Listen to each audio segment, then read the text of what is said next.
Natalie Uribe is a young Chilean who came to the United States when she was 2 and has been an undocumented immigrant all of her life here.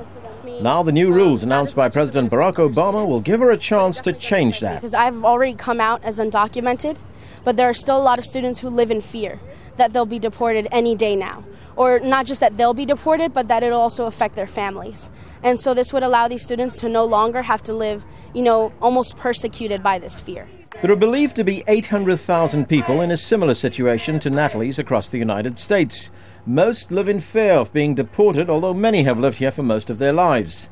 Immigrants' rights groups have welcomed the latest immigration initiative and say it's a step in the right direction. We always believed that the president would deliver, and indeed he has. He's heard these stories and he believes in justice. The changes bypass Congress and go some way towards meeting the goals of the so-called DREAM Act, a proposed law that would create a path to citizenship for young people who are in the country illegally. There is a criteria in order to apply. Candidates must have been under 16 on arrival in the U.S. and no older than 30 with no criminal record. They must have been in the country for at least 5 years. Only high school graduates or those with military service will be eligible. Work permits will be granted on a case-by-case basis and will only be valid for 2 years, but can be renewed.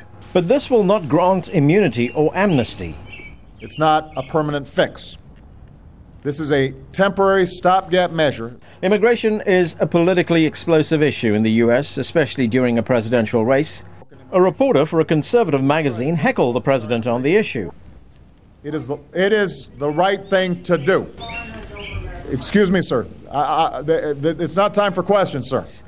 Critics of the administration say the president is simply pandering to the Hispanic vote, especially in key swing states in an election year. It doesn't take a cynic to recognize this action for what it is. Blatant political pandering by a president desperate to shore up his political base. Whatever the political merits, thousands of young undocumented immigrants across the United States will be rejoicing at these latest changes. It's in no way a guarantee, but it does offer them a chance to come out of the shadows for the first time in their lives. Anand, Naidoo, Al Jazeera, Washington.